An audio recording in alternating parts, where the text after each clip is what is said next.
release date.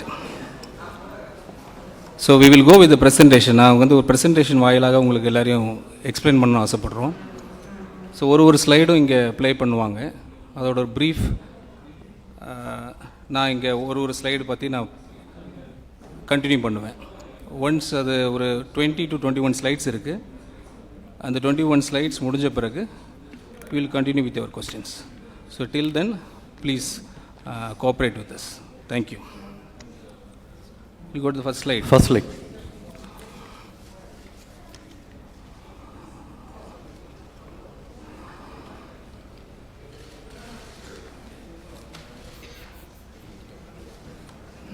Okay. தமிழில் இருக்கிற இங்கிலீஷில் இருக்கிற. So why this white paper? இன்று தமிழ்நாட்டின் மாநிலத்தின் கணக்கு புத்தகத்தை உங்கள் முன் திறந்து வைக்கிறேன். இது முழுமையான வெளிப்படைத்தன்மையுடன் ஆதாரங்களின் அடிப்படையிலும் உருவாக்கப்பட்ட ஒரு பகுப்பாய்வு கட்டமைப்பாகும். இங்கு இடம்பெறும் ஒவ்வொரு எண்ணிக்கையும் சரிபார்க்கப்பட்ட போது ஆவணங்களிலிருந்து எடுக்கப்பட்டுள்ளது. மாநில அரசின் பட்ஜெட் ஆவணங்கள், ரிசர்வ் பேங்க் ஆஃப் இந்தியா மற்றும் சிஏஜி சான்றெழுத்து தணிக்கை தரவுகள். இங்கு இடம்பெற்றுள்ள தகவலில் எந்த அரசியல் கட்சி வேறும் கருத்து என மறுக்க முடியாது. இவை அனைத்தும் மாநில அரசின் சொந்தமாக தணிக்கை செய்யப்பட்ட அதிகாரப்பூர்வ பதிவுகள். ஏன் இந்த 5 ஆண்டு காலப்பகுதி மட்டும்? அதைவிட நீண்ட காலத்தை அல்ல. கொரோனா போர் தொற்றுக்கு பிறகு இந்தியாவின் அனைத்து மாநிலங்களுக்கும் ஒரு தொடக்க நிலையிலிருந்து பயணத்தை தொடங்கின. ஒரே மாதிரியான வெளிப்புற அதிர்வுகளை எதிர்கொண்டன.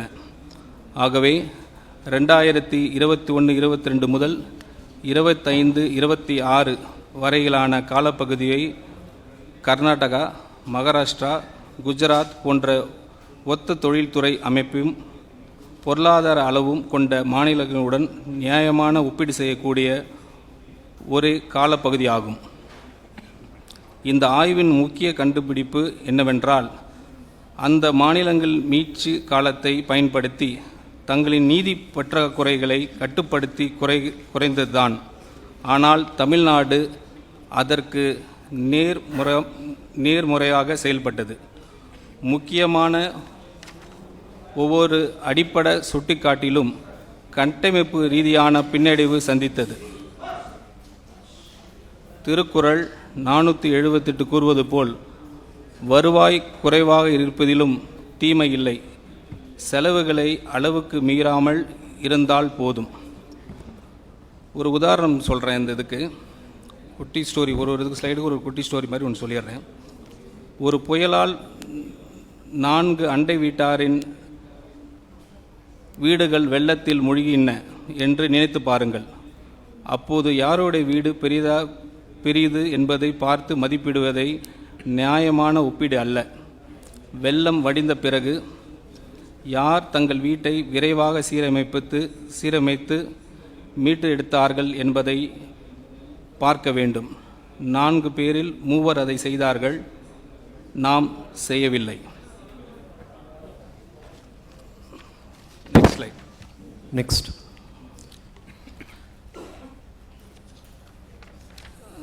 This slide is about 5-year physical snapshot from 2021, 22 to 25 to 26 pre-account. இந்த ஒரே அட்டைவணை முழு கதையும் ஒரே பார்வையிலே சொல்லிவிடுகிறது. ஒவ்வொரு வரியும் இந்த காலப்பகுதியின் தொடக்கத்திலிருந்து இறுதி வரை படித்து பாருங்கள். வருவாய் பற்றாக்குறை ரூபாய் 78,324 கோடியாக உயர்ந்துள்ளது. இதுவரை இல்லாத அதிகபட்சம். சொந்த வரி வசூல் முயற்சி 5.45% குறைந்துள்ளது. இதுவரை இல்லாத குறைந்தபட்சம். மூலதன செலவு 1.44% குறைந்துள்ளது. இது ஒப்பிடும்போது மாநிலங்களில் மிக குறைவு. கட்டாய செலவுகள் 64.4 உயர்ந்துள்ளன. இது ஒப்பிடும் மாநிலங்களில் மிகவும் அதிகம். கடன் 28.3% அளவிலேயே நிலைத்துள்ளது. எந்தவித நிதி ஒருங்கிணையும் இல்லை. மேலும் FRBM சட்டத்தின் 3% பற்றாக்குறை வரம்பு ஒவ்வொரு ஆண்டும் மீறப்பட்டுள்ளது. ஒரு உதாரணம், 5 ஆண்டுகளாக ஒருவரின் ஆண்டு உடலை அறிக்கையில் இரத்த அழுத்தம், இரத்த சர்க்கரை, உடல் எடை மற்றும் கொலஸ்ட்ரால் ஆகிய அனைத்தும் தொடர்ந்து மோசமடைந்து கொண்டே இருந்தால் ஒரு அளவில் மட்டுமே கவலைக்குரியதாக ஆகலாம். ஆனால் அனைத்தும் ஒரே நேரத்தில் தவறான திசையில் நகர்ந்தால் அது வெறும் கவலை அல்ல, அது ஒரு தெளிவான நோய் அறிதல். Next slide.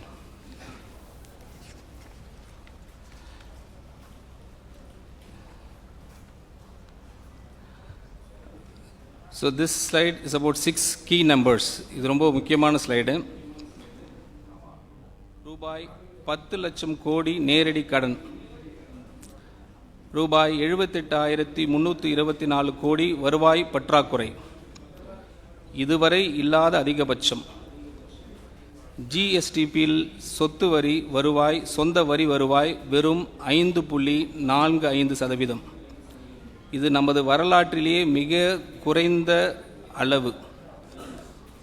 ஒவ்வொரு வருவாய் ரூபாயிலும் ரூபாய் 22.8 பைசா வட்டி செல்வதற்கே செல்கிறது. வருவாயில் 64.4 ஏற்கனவே கட்டாய செலவுகளுக்காக ஒதுக்கப்பட்டுள்ளது. எந்த புதிய முடிவையும் எடுப்பதற்கு முன்பே அது செலவாகிவிடுகிறது. மேலும் தலைப்பு செய்திகளில் தோன்றும் எண்ணிக்கை மறைத்துவிடும் முக்கியமான உண்மை, பொதுத்துறை நிறுவனங்களில் கடன்களையும் சேர்த்தால் மாநிலத்தின் உண்மையான மொத்த நிதிசார் பொறுப்பு 13.18 லட்சம் கோடியாக உயர்கிறது. ஒரு உதாரணம், ஒரு குடும்பத்தின் நிதிநிலை ஆரோக்கியமாக இருக்கிறதா அல்லது முழுகி கொண்டு இருக்கிறதா என்பதை வங்கி கணக்கு புத்தகம் ஒரு நொடியில் சொல்லிவிடும். ஸ்லைட் 5.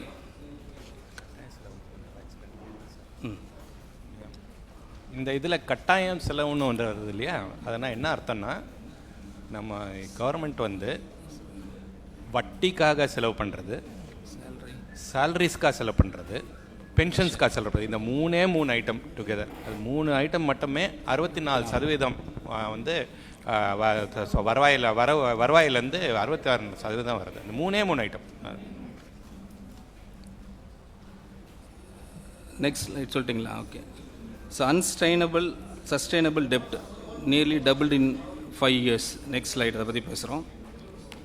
இந்த முழு ஆவணத்திலே மிக முக்கியமான ஒரு உண்மை கவனியுங்கள். இந்த 5 ஆண்டு காலப்பகுதியில் மட்டும் தமிழ்நாடு ரூபாய் 4.87 லட்சம் கோடி புதிய கடனை சேர்த்து உள்ளது.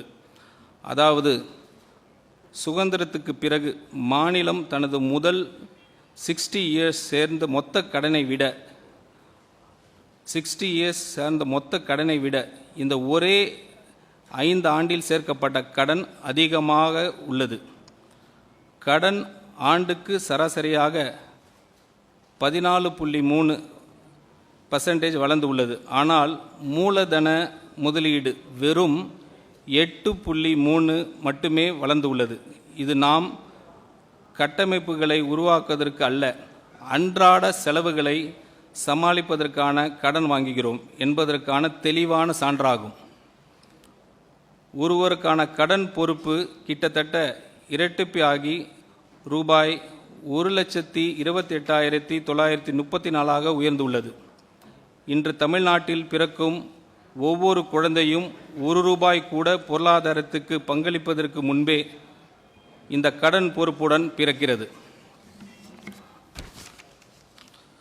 குஜராத் 17.6, மகாராஷ்டிரா 19.7, கர்நாடகா 23.4 என்ற அளவில் உள்ளன.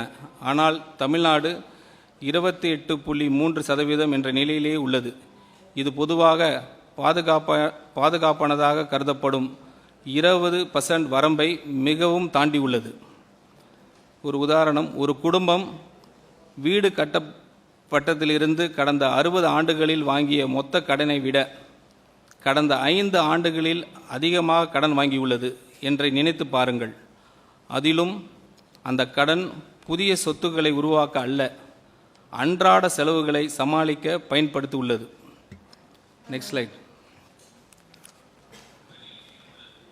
So 6th slide, interest now crowds out investment. அந்த ஸ்லைடில் நம்ம இப்போ ப்ரீஃப் பண்ணுறேன். இது அனைவரையும் கவலைக்குள்ளாக்க வேண்டிய ஒரு நிதி சார்ந்த அசாதாரண நிலை. நமது ஆண்டு வட்டி செலவு ரூபாய் 67,050 கோடியாக உயர்ந்து மாநிலத்தின் மொத்த மூலதன செலவை திட்டமான ரூபாய் 50,911 கோடியாக தெளிவாக மிஞ்சியுள்ளது. அதாவது எதிர்காலத்தை உருவாக்குவதற்காக செலவிடும் ஒவ்வொரு ரூபாய்க்கும் கடந்த கால கடன்களில் வட்டியை செலுத்துவதற்காக ரூபாய் 1.32 செலவாகிறது. இந்த நிலை முதலாக 2017-18 ஆண்டில் உருவானது. அதன் பிறகு ஒவ்வொரு ஆண்டும் இந்த இடைவெளி மேலும் விரைவடைந்து கொண்டே வருகிறது. தற்போது வட்டி செலவு மொத்தம் வருவாயில் 22.8 உள்ளது.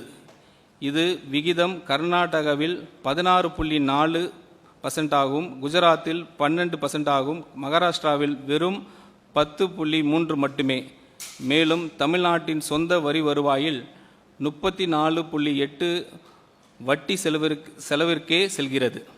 அதாவது மாநிலத்தின் சொந்த வரி வசூல் இயந்திரம் ஈட்டும் ஒவ்வொரு 3 ரூபாயிலும் ஒன்றுக்கு அதிகமான தொகை எந்த ஒரு நலத்திட்டத்திற்கும் ஒதுக்கப்படுவதற்கு முன்பே பழைய கடன்களின் வட்டி செலுத்துவதில் கரைந்து விடுகிறது.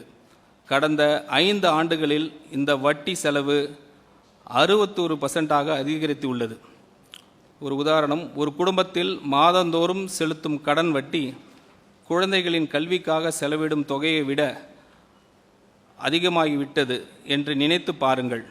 அது மட்டும் அல்லாமல் வீட்டை மேம்படுத்துவதற்காக ஒதுக்கப்பட்ட முழு பட்ஜெட்டையும் அது மிஞ்சிவிட்டது.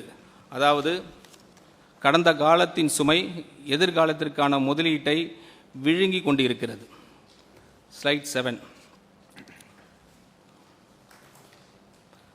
Structural revenue deficit highest ever record.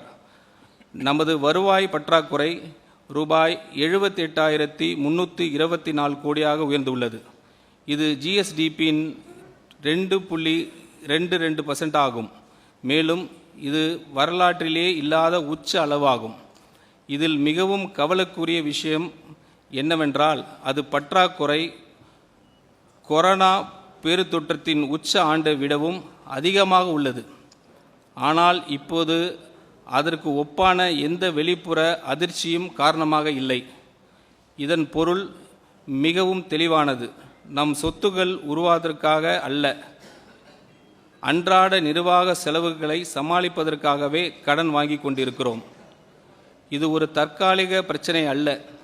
2013-14 முதல் ஒவ்வொரு ஆண்டும் தொடர்ந்து காணப்படும் கட்டமைப்பு ரீதியான பிரச்சனையாகும். மேலும் இங்கு ஒரு நம்பகத்தன்மை சிக்கலும் உள்ளது. இந்த வருவாய் பற்றாக்குறை முழுமையாக நீக்குவதற்கான காலக்கெடுவை முந்தைய ஆட்சிகள் நிதி பொறுப்பு சட்டத்தில் திருத்தம் செய்து 8 முறை தள்ளிப்படப்பட்டுள்ளன. 2009, 2011, 2012, 2017, 2020, 2022, 2024, 2026, இப்போது 2027 என நிர்ணயிக்கப்பட்டுள்ளது. ஆனால் 2027 என்றும் இலக்கும் எட்டப்படாமல் போகும் நிலை உள்ளது. இதற்கிடையில் குஜராத் வருவாய் உபரியுடன் செயல்படுகிறது. கர்நாடகா மற்றும் மகாராஷ்டிரா வருவாய் செலவு கணக்கில் கிட்டத்தட்ட சமநிலையை பேணிக்கின்றன. இந்த குறிப்பீட்டில் தமிழ்நாடு அவற்றில் இருந்து முற்றிலும் வேறுபட்ட பாதையில் சென்றுவிட்டது. ஒரு உதாரணம், வீடு வாங்குவதற்காக கடன் எடுத்தால் இறுதியில் உங்களிடம் ஒரு வீடு இருக்கும். ஆனால் ஒவ்வொரு மாதமும் மளிகை பொருட்கள் வாங்குவதற்கான கடன் எடுத்தால் இறுதியில் எஞ்சுவது கடன் மட்டுமே. மேலும் வங்கியிடம் கடனை திருப்பி செலுத்தும் தேதியை 8 முறை சொல்லி ஒவ்வொரு முறையும் அந்த வாக்குறுதியை மீறினால் நம்பிக்கை எவ்வாறு இழக்கப்படுகிறது என்பதற்கான சிறந்த உதாரணம் இதுவே. Slide 8. Own tax effort at historic low, a policy failure. So அந்த ஸ்லைட் எக்ஸ்பிளைன் பண்ணுறேன் நான் இப்போ. ஒரு காலத்தில் வருவாய் திரட்டலில் இந்தியாவிற்கே முன் உதாரணமாக இருந்தது தமிழ்நாடு. 2006-7 ஆண்டில் நமது சொந்த வரி வருவாய் ஜிஎஸ்டிபின் 8.94 என்ற உச்ச நிலையை எட்டியது. ஆனால் இன்று அது வெறும் 5.45% குறைந்துள்ளது. இது வரலாற்றிலேயே மிக குறைந்த அளவு. நமது சொந்த உச்ச நிலையை அடிப்படையை கொண்டு கணக்கிட்டால் ஆண்டுதோறும் சுமார் ரூபாய் 1.23 லட்சம் கோடி வருவாயை நாம் இழந்து வருகிறோம். இது மாநிலத்தின் மொத்த நிதி பற்றாக்குறையின் சுமார் 90% அளவுக்கு சமமான தொகையாகும். இங்கு ஒரு உண்மையை நேர்மையாக ஒப்புக்கொள்ள வேண்டும். 2022, 23 மற்றும் 23-24 ஆண்டுகளில் இந்த விகிதம் தற்காலிகமாக 6.33% மற்றும் 6.22% உயர்ந்தது. ஆனால் இது உண்மையான நிர்வாக சீர்திருத்தங்களின் விளைவு அல்ல. கொரோனா காலத்தில் ஒத்திவைக்கப்பட்டிருந்த வருவாய்கள் பின்னர் கணக்கில் சேர்க்கப்பட்டதன் தாக்கம் அது. அந்த முன்னேற்றத்தை தொடர்ந்து நிலைநிறுத்த நாம் தவறிவிட்டோம்.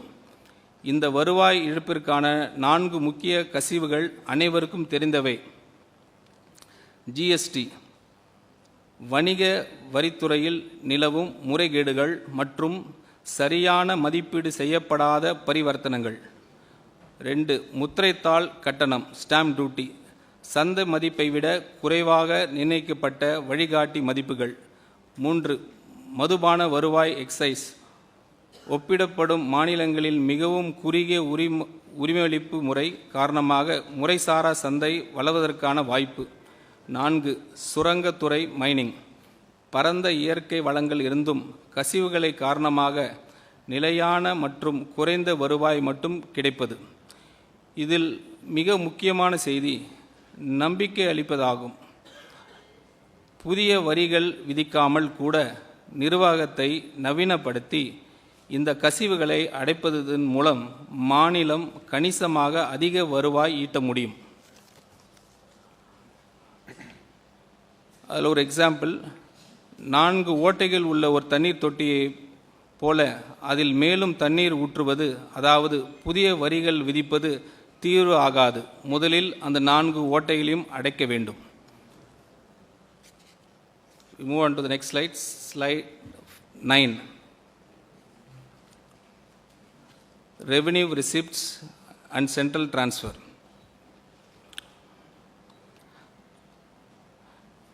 தமிழ்நாடு 2 முக்கிய வழிகளின் மூலம்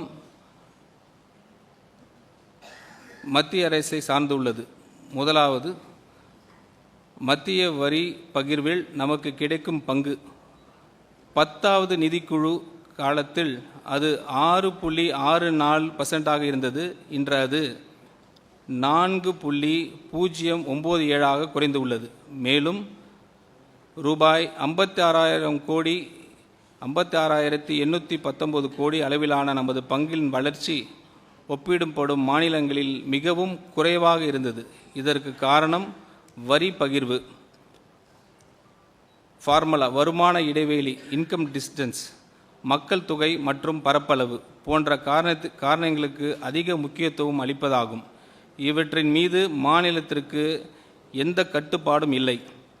இதையும் விட முக்கியமான பிரச்சனை என்னவென்றால், ஒன்றிய அரசு தற்போது அதிக அளவில் செஸ் மற்றும் சர்சார்ஜ் மூலமாக வருவாய் திரட்டுகிறது. இந்த வருவாய் மாநிலங்களுடன் பகிர வேண்டிய அவசியம் இல்லை. இதனால் மாநிலங்களுக்கு பகிரப்படும் மொத்த வரி நிதி குளம் டிவைசபிள் பூல் தொடர்ந்து சுருங்கிக் கொண்டே வருகிறது.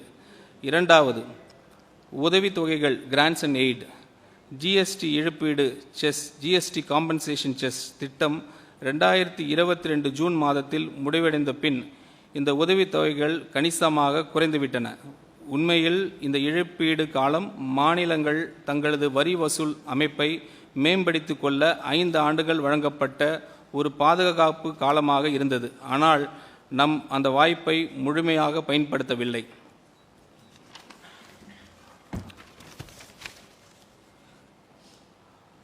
ஆனால் இவை அனைத்தும் கூறிய பிறகும்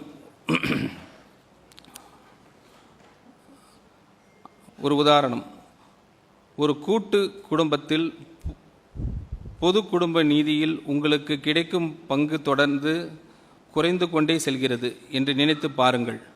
மேலும் முன்பு வாக்குறுதி அளிக்கப்பட்ட பரிசு இப்போது நீங்கள் ஏற்க முடியாத ஒரு நிபந்தனையுடன் வழங்கப்படுகிறது. இவை அனைத்தும் நிச்சயமாக பாதிப்பு ஏற்படுத்தும். ஆனால் அதே குடும்பத்தில் தங்களது சொந்த வியாபாரத்தை திறம்பட நடத்திய சகோதரர்கள் இன்னும் முன்னேறுகிறார்கள் என்பது உண்மை. ஸ்லைட் 10. கமிட்டட் எக்ஸ்பெண்டிச்சர் சார் சொன்ன மாதிரி 64.4 ஆஃப் ரெவென்யூ ப்ரீஎம்ப்டட். இது ரூபாய் 100 வருவாய் எடுத்துக்கொண்டு எளிமையாக விளக்குகிறேன். முதலில் வட்டி, ஊதியம் மற்றும் ஓய்வூதியம் போன்று நிர்ணயிக்கப்பட்ட தேதிகளில் கட்டாயமாக செலுத்த வேண்டிய செலவுகள் ரூபாய் 64.40 எடுத்துக்கொள்கிறேன். அதாவது வெறும் எதையும் செய்யும் முன்பே அந்த தொகை முழுவதும் செலவாகிவிடுகிறது. அதன் பின் வெளிப்படையாக அதிகம் தெரியாத இன்னொரு கட்டாய செலவு தொகை உள்ளது, ரூபாய் 23. இதில் உள்ளாட்சி அமைப்புகளுக்கு சட்டப்படி வழங்க வேண்டிய மானியங்கள், முத்திரைத்தாள் கட்டண மேலதிக வரிகள் இருந்து உள்ளாட்சி அமைப்புகளுக்கு கட்டாயமாக வழங்க வேண்டிய பங்குகள், மாநில கடன் பெற அனுமதிக்க மத்திய ஒன்றிய அரசு வலியுறுத்தும் மின்வாரிய இழப்பீடு நிதி உதவிகள், மேலும் ஓய்வூதிய திட்டத்தின் மாநிலம் வழங்க வேண்டிய இணை பங்களிப்பு ஆகியவை அடங்கும். இந்த இரண்டும் அடுக்குகளும் சேர்ந்து ஒவ்வொரு 100 வருவாயிலும் ரூபாய் 87 முழுமையாக எடுத்துக்கொள்கிறேன். இதனால் அனைத்து நலத்திட்டங்களுக்கும், சமூக பாதுகாப்பு திட்டங்களுக்கும் மற்றும் மூலதன கட்டமைப்பு முதலீடுகளையும் ஆகியவற்றை எஞ்சுவது வெறும் ரூபாய் 13 மட்டுமே. ரூபாய் 13 வைத்து ஒரு மாநிலத்தை நடத்துவதோ வளர்ச்சி பாதையில் முன்னேற்றுவதோ சாத்தியமில்லை. இதன் விளைவாக வழக்கமான அரசு திட்டங்களை கூட செயல்படுத்த மாநில கட்டாயமாக கடன் வாங்க வேண்டிய நிலைக்கு தள்ளப்படுகிறது. அந்த கடன் மேலும் கடனை உருவாக்குகிறது. அதிகரிக்கும் கடன் வட்டி செலவு உயர்த்துகிறது. அதிகரிக்கும் வட்டி செலவு அடுத்த ஆண்டில் எஞ்சும் அந்த ரூபாய் 13ஐயும் இன்னும் குறைக்கிறது. இவ்வாறு ஒரு தீய சுழற்சியை தொடர்கிறது. மேலும் புதிய உறுதியளிக்கப்பட்ட ஓய்வூதிய திட்டம் அஷ்யூர்ட் பென்ஷன் ஸ்கீம் ஆண்டுக்கு கூடுதலாக 5000 கோடி செலவை உருவாக்குகிறது. அதுவும் ஆண்டுதோறும் சுமார் 10% அதிகரிக்கும் என்று கணிக்கப்படுகிறது. ஒரு உதாரணம், மாதம் ரூபாய் 100 சம்பளம் பெறும் ஒருவரை நினைத்து பாருங்கள். அதில் வீட்டு கடன் தவணை, இஎம்ஐ, வீட்டு வாடகை மற்றும் குழந்தைகளின் பள்ளி கட்டணம் ஆகியவை 64 எடுத்துக்கொள்கின்றன. பின்னர் தவிர்க்க முடியாத மற்ற செலவுகள் 23 எடுத்துக்கொள்கின்றனர். இதனால் உணவு, மருந்து மற்றும் குழந்தைகளின் எதிர்கால தேவைகளுக்காக எஞ்சுவது வெறும் 13 மட்டுமே, ரூபாய் 13 மட்டுமே. அப்போது எதிர்பாராத எந்த அவசர தேவையும் வந்தால் கடன் வாங்கி செயல்படுத்துகிறது. அதன் விளைவாக கடன் சுமை தொடர்ந்து பெருகிக் கொண்டே செல்கிறது. Slide 11. Capex crowded out lowest in peer groups. நுகர் செலவுகள் கட்டாய நிலையான செலவுகளும் பெரும்பாலான வருவாய் சாப்பிடுறதனால் எதிர்காலத்தை உருவாக்குவதற்கு ஒதுக்கப்படும் நிதி கிட்டத்தட்ட மறைந்துவிட்டது. நமது மூலதன செலவு கேபிட்டல் எக்ஸ்பெண்டிச்சர் ஜிஎஸ்டிபின் 1.44 குறைந்துள்ளது. இது ஒப்பிடும் மாநிலங்கள் பட்டியலில் மிகவும் குறைந்த அளவாகும். குஜராத் தனது ஜிஎஸ்டிபின் 2.86 அளவிற்கு முதலீடு செய்கிறது. ஆனால் தமிழ்நாடு அதில் பாதி அளவான முதலீட்டை மேற்கொள்கிறது. மொத்த அரசு செலவினத்தில் மூலதன உருவாக்குவதற்கான பங்கு தமிழ்நாட்டில் வெறும் 11.8 மட்டுமே. இது விகிதம் குஜராத்தில் 26.8 ஆகும். கர்நாடகாவில் 17ஆக உள்ளது. நாம் இந்த 5 ஆண்டு காலத்தில் தொடக்கத்தில் இருந்து 1.79 என்ற நமது சொந்த விகிதத்தை கூட தக்க வைத்திருந்தால் கடந்த 3 ஆண்டுகளில் கூடுதலாக 28,217 கோடியை மதிப்பிலான சொத்துக்களை உருவாக்கியிருப்போம்.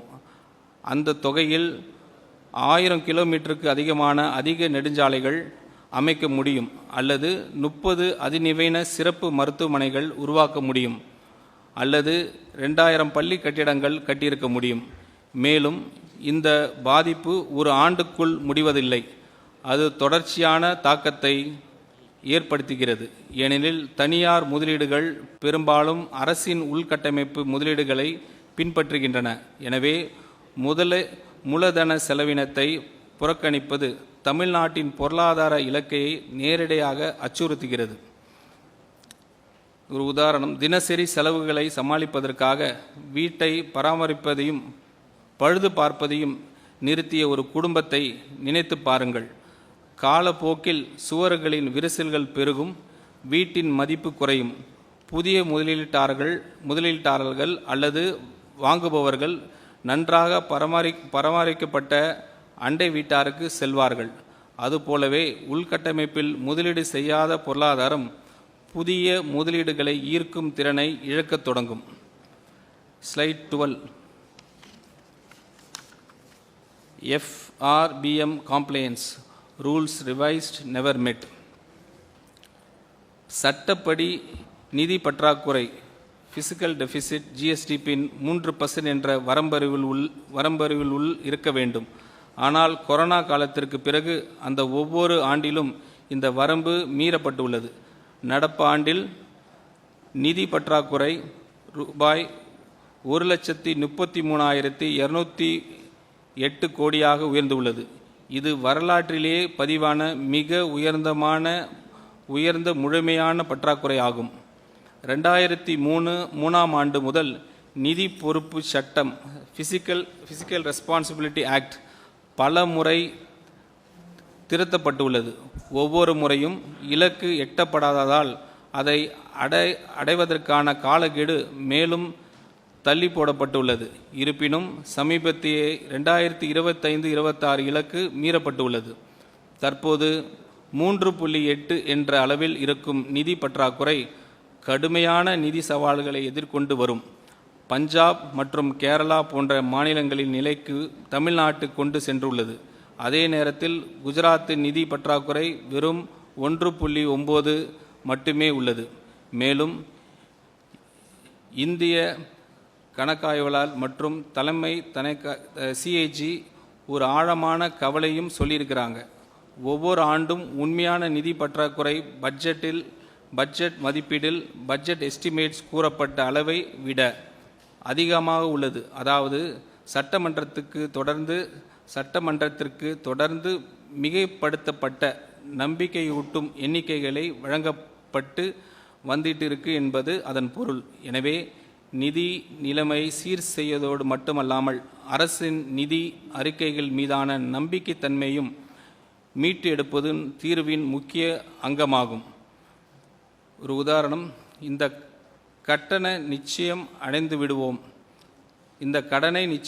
விடுவோம் என்று அலாரம் வைத்துவிட்டு 20 ஆண்டுகளாக அதை தொடர்ந்து ஒத்தி வைத்து வருவதைப் போல், அதாவது ஜனவரி மாதம் குடும்பத்தினரிடம் இந்த ஆண்டாவது சேமிப்போம் என்று கூறிக்கொண்டே 20 ஆண்டுகளாக எதுவும் செய்யாமல் அப்படியே விட்டுவிட்டால் அதுதான் சூழலிப்பு. Slide 13. Contingent liabilities, the hidden debt. இன்னைக்கு தலைமை செய்திகளில் தெரியும் கடன் எண்ணிக்கை தாண்டி மறைந்து இருக்கும் நிதி சுமையை பார்ப்போம். நேரடி அரசு கடனை உள்ளே ரூபாய் 10 லட்சம் கோடிக்கு அப்பால் மாநிலத்தின் பொதுத்துறை நிறுவனங்களில் ரூபாய் 3,18,176 கோடி அளவிலான மறைமுக ஆஃப் பட்ஜெட் பொறுப்புகள் உள்ளன. இதனால் மாநிலத்தின் உண்மையான மொத்த நிதிசார் பொறுப்பு ரூபாய் 13,18 லட்சம் கோடியாக உயர்கிறது. இதில் மிகப்பெரிய ஆபத்து மின் துறையில்தான் உள்ளது. தமிழ்நாட்டு மின் வாரிய குழுமம் டிஎன்இபி குரூப் ரூபாய் 1,82,361 கோடி அளவிலான குவிந்த இழப்புகளையும் 2,47,130 கோடி கடனையும் சுமந்து வருகிறது. கடந்த 5 ஆண்டுகளில் இந்த அமைப்பு தொடர்ந்து செயல்படுவதற்கு மட்டுமே அரசு ரூபாய் 1,45,185 கோடி பொது நிதியை வழங்கியுள்ளது. அது மட்டும் இல்லாமல் உச்ச நீதிமன்றம் உத்தரவின் காரணமாக அடுத்த 5 ஆண்டுக்கு கூடுதலாக ரூபாய் 11,800 கோடி வழங்க வேண்டிய கட்டாயம் ஏற்பட்டு உள்ளது. அதேபோல் மாநில போக்குவரத்து கழகங்கள் ரூபாய் 72,607 கோடி இழப்பை சந்தித்து உள்ளன. அவை இயங்கும் ஒவ்வொரு கிலோமீட்டருக்கும் ரூபாய் 78.81 செலவாகும் நிலையில் வருவாயாக கிடைப்பது வெறும் 25 ரூபாய் மட்டுமே. மேலும் தமிழ்நாடு நுகர்பொருள் வணிக கழகத்தின் சிவில் சப்ளைஸ் செயல்பாடு மூலதன கடன் 27,181 கோடியாக உயர்ந்துள்ளது. இதற்கான முக்கிய காரணம் உயர்ந்துள்ளது. உதாரணம், ஒரு தந்தை நஷ்டத்தில் இயங்கும் 3 குடும்ப கடைகளுக்காக அமைதியாக ஜாமீன்தாராக கையெழுத்திட்டு உள்ளார் என்று நினைத்து பாருங்கள். அந்த கடன்கள் அவரது பெயரில் இல்லாமல் இருக்கலாம்.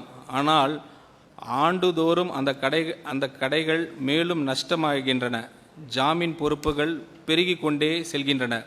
ஒரு நாள் அந்த கடன்களுக்கான முழு பொறுப்பையும் அவருடைய கதவை தட்டும். அதுபோலவே பொதுத்துறை நிறுவனங்கள் இழப்புகளுக்கு கடன்களும் இறுதியில் மாநில அரசின் நிதி சுமையாக மாறுகின்றன. Slide 14. The true debt picture. இப்போது முழு படத்தையும் ஒரு சேரா பார்ப்போம். சட்டமன்றத்தில் அதிகாரப்பூர்வமாக காட்டப்படும் ரூபாய் 10 லட்சம் கோடி நேரடி அரசு கடன் மாநிலத்தின் பொதுத்துறை நிறுவனங்கள் சுமக்கும் ரூபாய் 3,18,176 கோடி கடன்களையும் சேர்க்க வேண்டும். அதில் மின் விநியோகத்துறையின் கடன் ரூபாய் 1.7 லட்சம் கோடி, மின் உற்பத்தி துறையின் கடன் 1.3 லட்சம் கோடி, மின் பரிமாற்ற துறையின் கடன் ரூபாய் 31,000 கோடி, போக்குவரத்து கழகங்களின் கடன் ரூபாய் 44,000 கோடி. இது இல்லாமல் நுகர்பொருள் வணிக கழகத்தின் கடன் ரூபாய் 27,000 கோடி ஆகவே அடங்கி இருக்கின்றன. இதனுடன் குடிநீர் வாரியங்களில் ரூபாய் 7,776 கோடி குவிந்து இழப்புகளையும் சேர்க்க வேண்டும். மேலும் அரசின் உத்தரவாத பொறுப்புகள் கேரண்டிஸ் 65,659 கோடியில் இருந்து ரூபாய் 1,79,782 கோடியாக, அதாவது கிட்டத்தட்ட 3 மடங்கு உயர்ந்துள்ளன. இந்த அனைத்தும் சேர்த்து பார்த்தால் மாநிலத்தின் உண்மையான மொத்த நிதிசார் பொறுப்பு சுமார் 13.18 லட்சம் கோடி ஆகிறது. இந்த பெரிய வித்தியாசம் சட்டமன்றத்தில் தாக்கல் செய்யப்படும் வழக்கமான பட்ஜெட் ஆவணங்களில் முழுமையாக தெரிவதில்லை. அந்த மறைமுக தன்மையை முடிவுக்கு கொண்டு வந்து மாநிலத்தின் உண்மையான நிதிநிலையை வெளிப்படையாக மக்களுக்கும் சட்டமன்றத்திற்கும் முன்வைப்பதற்காக இந்த வெள்ளை அறிக்கை வெளியிடப்பட்டுள்ளது.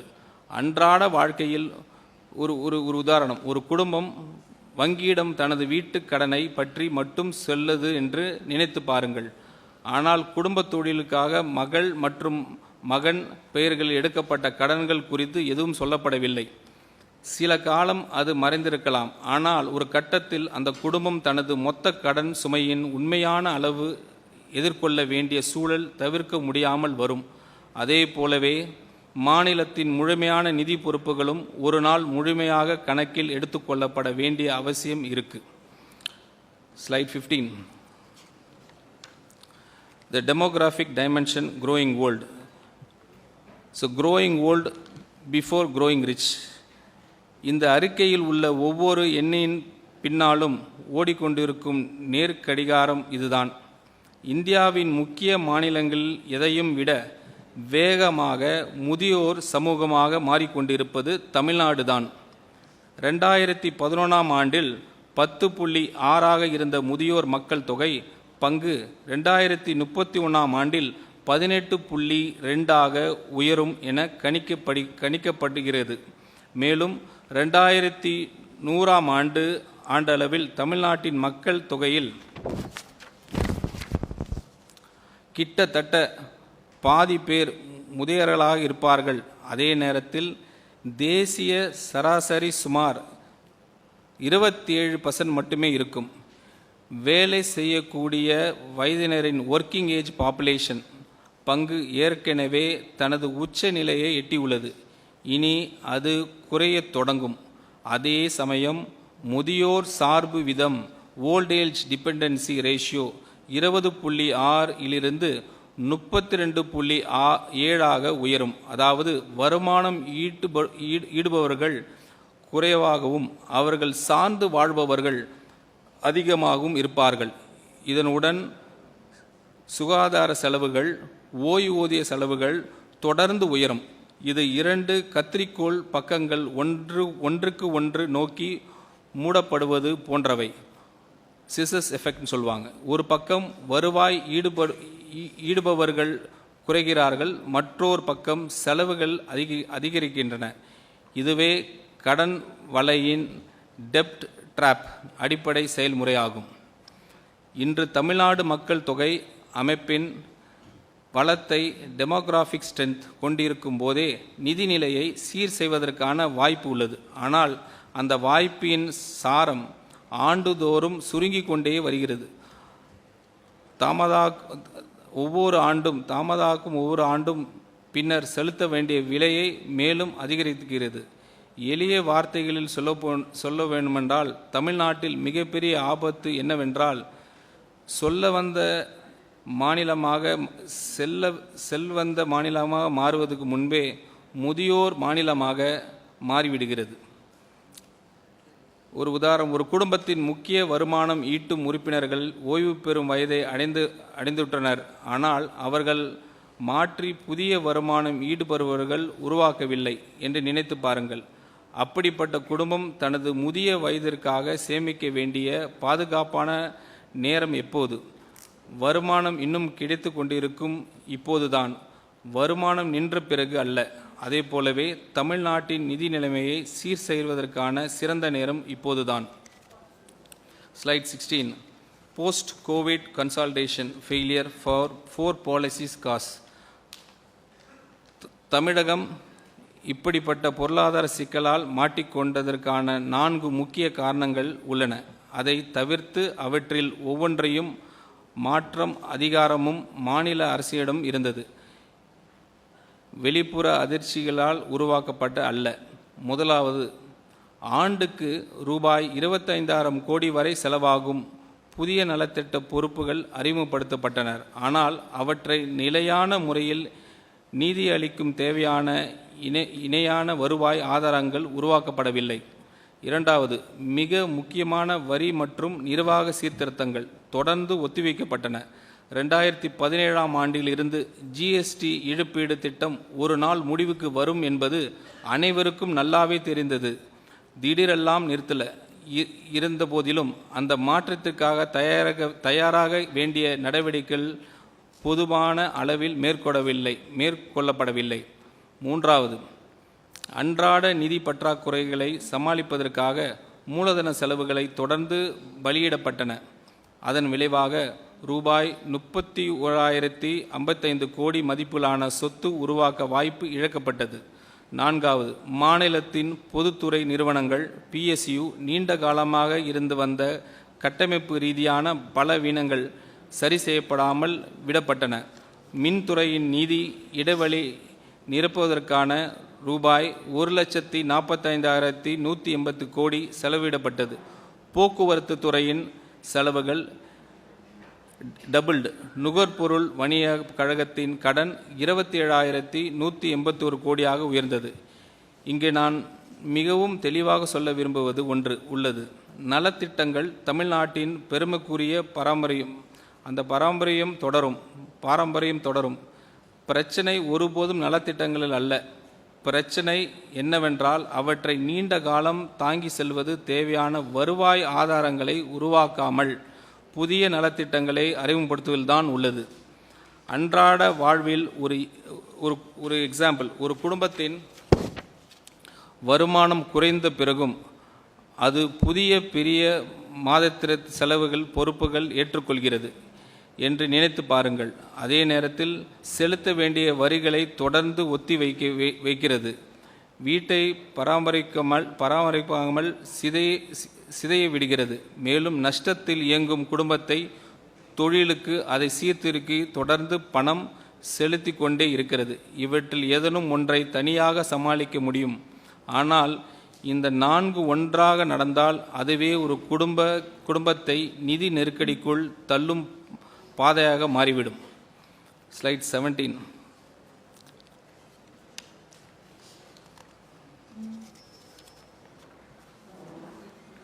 Tamil Nadu vs peers a comparative scoreboard. இந்த மதிப்பீடு அட்டவணை அதை முழுமையாக அறியும் உரிமை உங்களுக்கு உண்டு. இதில் 8 முக்கிய குறியீடுகள் உள்ளன. கடன், நிதி பற்றாக்குறை, வருவாய் கணக்கு, சொந்த வரி வசூல் திறன், வட்டி சுமை, கட்டாய செலவுகள், மூலதன செலவுகள் மற்றும் அரசின் உத்தரவாத பொறுப்புகள். இந்த 8 குறிப்பீடுகளையும் கர்நாடகா, மகாராஷ்டிரா மற்றும் குஜராத் ஆகிய மாநிலங்களுடன் ஒப்பிடும்போது தமிழ்நாடு கடைசி இடத்தில் உள்ளது. இவை அனைத்தும் ஒத்த தொழில்துறை அமைப்பு, ஒத்த பொருளாதார வலிமையும் கொண்ட மாநிலங்கள். மேலும் கொரோனா காலத்திற்கு பிறகு அவை அனைத்தும் ஒரே தொடக்க நிலையிலிருந்து மீட்சி பயணத்தை தொடங்கின. ஒரு தொடக்க புள்ளியில் இருந்து தொடங்கி ஒரு போட்டியை ஓடி அதன் ஒவ்வொரு கட்டத்திலும் கடைசி இடத்தில் முடித்தால் அதற்கு காரணம் பிரச்சனை வெளிப்புற சூழ்நிலை இல்லை. இந்த வேறுபாடு வீதியில் உருவானதல்ல, நாம் எடுத்த முடிவுகளால் தான் உருவானது. அன்றாட வாழ்க்கையில் ஒரு எளிய உதாரணம்.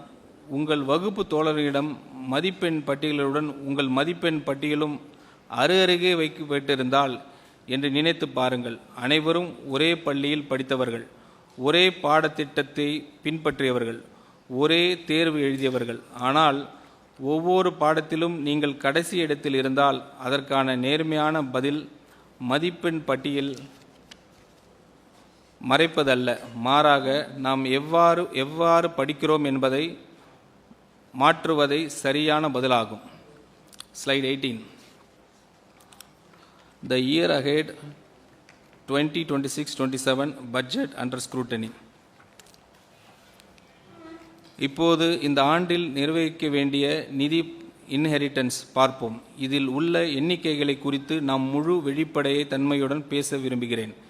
இடைக்கால பட்ஜெட், இன்ட்ரிம் பட்ஜெட், மாநிலத்தின் சொந்த வரி வருவாய் ஒரு ஆண்டில் 19% வளரும் என்று கணித்துள்ளது. ஆனால் கடந்த 2 ஆண்டுகளில் கிடைத்த உண்மையான வளர்ச்சி வெறும் 6.8 மற்றும் 7.7 மட்டுமே. நடைமுறைக்கு ஏற்ற வகையில் 8% வளர்ச்சியை மட்டும் எடுத்துக்கொண்டால் பட்ஜெட்டில் இன்ட்ரிம் பட்ஜெட்டில் கணிக்கப்பட்டதை விட சுமார் 21,000 கோடி குறைவான வருவாய்தான் கிடைக்கும். மேலும் பட்ஜெட்டில் தவிர்க்க முடியாத 2 பெரிய செலவுகள் முழுமையாக அதில் காட்டவில்லை. ஒன்று, மின்வாரிய நிறுவனங்களின் இழப்பு ஈடுகட்ட ஆண்டுதோறும் வழங்க வேண்டிய சுமார் 16,000 கோடி நிதி உதவி. மற்றொன்று, உச்ச நீதிமன்றம் உத்தரவின் அடிப்படையில் கட்டாயமாக செலுத்த வேண்டிய ரூபாய் 11,800 கோடி. இதன் விளைவாக பட்ஜெட்டில் ரூபாய் 48,696 கோடி என காட்டப்பட்டுள்ள வருவாய் பற்றாக்குறை நடைமுறையில் சுமார் ரூபாய் 87,000 கோடியாக இருக்கும் வாய்ப்பு உள்ளது. அதாவது உண்மையான நிலையை விட கிட்டத்தட்ட 79% குறைவாக கணக்கிடப்பட்டுள்ளது.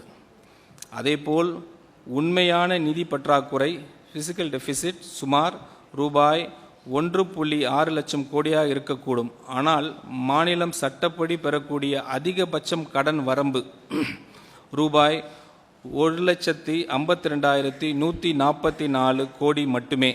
எனவே ஒரு புதிய திட்டத்தை கூட தொடங்குவதற்கு முன்பே ரூபாய் 8,000 கோடிக்கு அதிகமான நிதி இடைவெளி ஃபண்டிங் கேப் உருவாகிறது.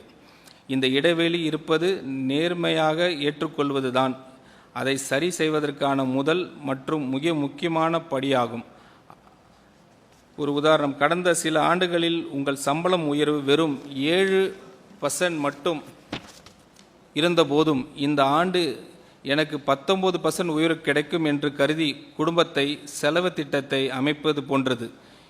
அதே நேரத்தில் மிகப்பெரிய 2 மாதத்திர கட்டணங்களையும் உங்கள் குறிப்பீடில் எழுதாமல் விடுவீர்கள். அப்படிப்பட்ட திட்டம் காகிதத்தில் அழகாக தோன்றலாம், ஆனால் மாத இறுதியில் உண்மையான நிலை அத்திட்டம் வாக்குறுதி அளித்தபடி இருக்காது. Slide 19. 6 principal findings. The cumulative picture. நிறைவாக சொல்வதற்கு முன் இந்த 6 முக்கிய கண்டுபிடிப்புகளையும் ஒரு முழு படமாக பாருங்கள். 5 ஆண்டுகளில் கடன் it has doubled. வட்டி செலவு மூலதன முதலீடு செலவை மிஞ்சி உள்ளது. வருவாய் பற்றாக்குறை கட்டமைப்பு ரீதியாக மாறியதோடு வரலாற்றிலே மிக உயர்ந்த நிலையை எட்டியுள்ளது. சொந்த வரி வசூல் திறன் கடுமையாக சரிந்துள்ளது. பொருளாதார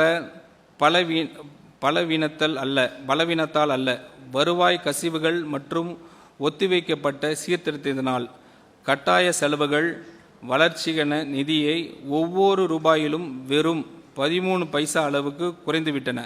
மாநிலத்தின் உண்மையான மொத்த நிதிசார் பொறுப்பு ரூபாய் 13.18 லட்சம் கோடியாக உயர்ந்துள்ளது. இவை 6 தனித்தனி பிரச்சனைகள் அல்ல, இவை அனைத்தும் ஒரே கட்டமைப்பு ரீதியான நோயின் 6 அறிகுறிகள். மேலும் ஒவ்வொன்றும் மற்றொன்றை ஊக்குவிக்கிறது. அதிகரிக்கும் கடன் வட்டி செலவு உயர்த்துகிறது. உயரும் வட்டி செலவு மூலதன முதலீடை சுருக்கிறது. குறைவான முதலீடு பொருளாதார வளர்ச்சியை மந்தமாக்கிறது. மந்தமான வளர்ச்சி வருவாய் உயர்வை பலவீனப்படுத்துகிறது. பலவீனமான வருவாய் மேலும் கடன் வாங்க வேண்டிய நிலையை உருவாக்குகிறது. இவ்வாறு ஒரு தீய சுழற்சி தொடர்ந்து இயங்குகிறது. இதன் விளைவாக அடுத்த தலைமுறைகள் சுமக்க வேண்டிய நிதி பொறுப்பின் பெரும் பகுதி ஏற்கனவே உறுதியாகிவிட்டது. அதனால்தான் நாம் நடவடிக்கை எடுக்க வேண்டிய தேவை இருக்கு. அதுவும் உடனடியாக நடவடிக்கை எடுக்க வேண்டும். ஒரு உதாரணம், இது 6 வெவ்வேறு நோய்கள் அல்ல, ஒரு நோய் 6 விதமான அறிகுறிகள் வெளிப்படுத்துகிறது. ஒவ்வொரு அறிகுறியும் தனித்தனியாக சிகிச்சை அளித்தால் முழுமையான குணமடைய முடியாது. நோயின் அடிப்படை காரணத்தை ஒருங்கிணைத்து முறையில் சிகிச்சை அளிக்க வேண்டும். மேலும் அது தாமதமாக அல்ல, ஆரம்பத்திலேயே செயல்பட வேண்டும். Slide 20. The way forward, challenging but not hopeless. கடுமையான இந்த சூழல் இருந்து வெளியேறும் பாதை இதோ. அதில் மிக வலிமையான கருவி, மிகவும் எளிமையானது நிர்வாகத்திறன். ஒரு வரி விதத்தை கூட உயர்த்த வேண்டிய அவசியம் இல்லை. நமது நிர்வாக அமைப்பு மேம்படுத்தி ஊழியர்களின் செயல்திறனை உயர்த்தி வருவாய் கசிவுகளை தடுத்து ஊழலை ஒழிப்பதன் மூலம் இயல்பாகவே அரசின் வருவாய் அதிகரிக்க முடியும். சுத்தமான நேர்மையான நிர்வாகமே ஒரு முக்கியமான நிதிசார் சொத்தாக மாறுகிறது. இந்த திட்டம் 6 முக்கிய நடவடிக்கைகள் மீது அமைகிறது. வணிக வரித்துறை, கமர்ஷியல் டாக்ஸ், ஸ்டாம்ப்ஸ், முத்திரைத்தாள் கட்டணம் மற்றும் மைனிங் ஆகியவற்றில் உள்ள வருவாய் கசிவுகளை அடைப்பது. போட்டித்தன்மை கொண்ட திறந்த ஒப்பந்த முறைகள், காம்படிட்டிவ் டெண்டரிங் மூலம் கொள்முதல் செலவுகளை குறைப்பது. பொதுத்துறை நிறுவனங்கள், PSU கட்டமைப்பு ரீதியாக சீர்திருத்துவது. மின்துறைக்கு நீடித்த நிலையான கட்டண அமைப்பு, போக்குவரத்து துறைக்கு வழித்தட செயல்களின் மேம்பாடு, நுகர்பொருள் வணிக கழகத்திற்கு கொள்முதல் முறைகளின் சீர்திருத்தம். ஏற்கனவே மாநிலத்திடம் உள்ள அதிகாரங்களை பயன்படுத்தி வருவாய் அதிகரித்து வழிகாட்டி நில மதிப்புகளை சந்தை மதிப்பிற்கு அருகில் கொண்டு வந்தால், மதுபான உரிமை வழங்கும் அமைப்பை விரிவுபடுத்தல், சுரங்க நிர்வாகத்தை நவீனப்படுத்துதல், செலவினத்தை நுகர்வு நோக்கிலிருந்து மூலதன முதலீடு நோக்கத்தை மாற்றுவது. ஏனெனில் உள்கட்டமைப்பு முதலீடுகளை தனியார் முதலீடுகளை ஈர்க்கவும் சக்தி கொண்டவை. CAG சுட்டிக்காட்டிய இடைவெளிக்கு சுருக்கி நேர்மையான மற்றும் யதார்த்தமான பட்ஜெட் கணிப்புகளை வழங்குவது. இந்த நடவடிக்கைகள் அனைத்தும் மாநில அரசின் நேரடி அதிகார வரம்பிற்குள் உள்ளவை. இதில் எதுவும் குடிமக்கள் மீது கூடுதல் வரிச்சுமையை ஏற்படுத்துவதில்லை. நிர்வாக சீர்திருத்தங்கள் மூலமே மக்களுக்கான புதிய நலத்திட்டங்களை நிதி அளிக்கும் தேவையான நிதி இடத்தை ஃபிசிக்கல் ஸ்பேஸ் உருவாக்க முடியும். ஒரு உதாரணம், ஒரு குடும்பம் தனது நிதி நிலையை சீர் செய்வதற்கு உடனடியாக இரண்டாவது வேலையை தேடுவதில்லை. மாறாக பணம் வெளியேறும் கசிவுகளை அடைகிறது, தேவையற்ற அதிக செலவுகளை நிறுத்துகிறது. நஷ்டத்தில் இயங்கும் கடையை தொடர்ந்து பணம் ஊற்றி நடப்பதற்கு பதிலாக அதை சீர்திருத்துகிறது. மேலும் தனது வரவு செலவு கணக்கை நேர்மையாக பதிவு செய்கிறது. இது கடினமான பாதையாக இருக்கலாம், ஆனால் நிலையானதும் செயல்படுத்தக்கூடியதாகும்.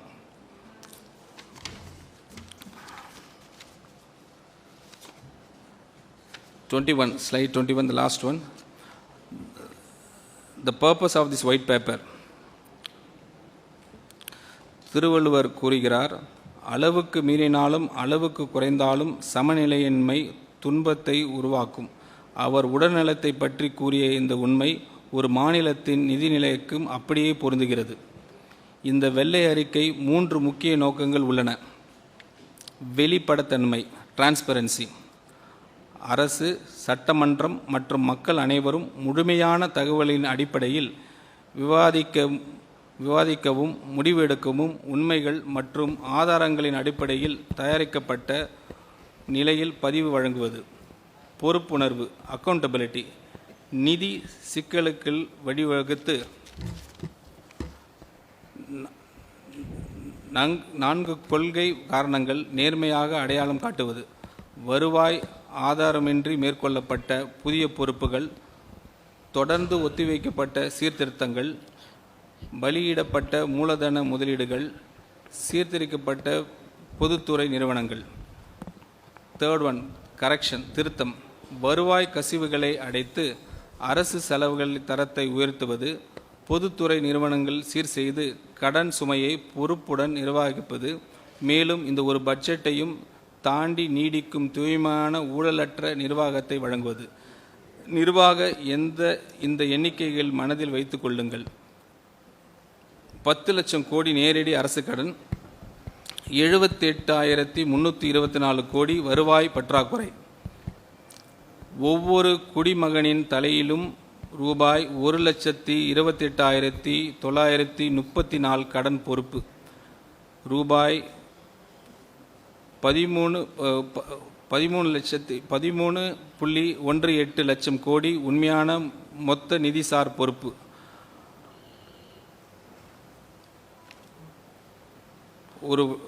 ஒரு எக்ஸாம்பிள், அன்றாட வாழ்வியல் ஒரு எளிய உதாரணம். ஒரு குடும்பம் தனது கணக்கை புத்தகத்தை நேர்மையாக படித்துவிட்டால் அது நம்பிக்கையும் இழக்காது. மாறாக ஒரு திட்டத்தை உருவாக்கும் இன்று நாம் கணக்கு புத்தகத்தை திறந்து பார்த்திருக்கிறோம். நாளை முதல் அந்த திட்டத்தை ஒன்றிணைத்து செயல்படுத்த வேண்டும். பிளே ஸ்டோர் மற்றும் ஆப் ஸ்டோரில் இருந்து பாலிமர் செயலியை QR கோடு மூலம் பதிவிறக்கம் செய்யுங்கள். செய்திகளை உடனுக்குடன் பெறுங்கள்.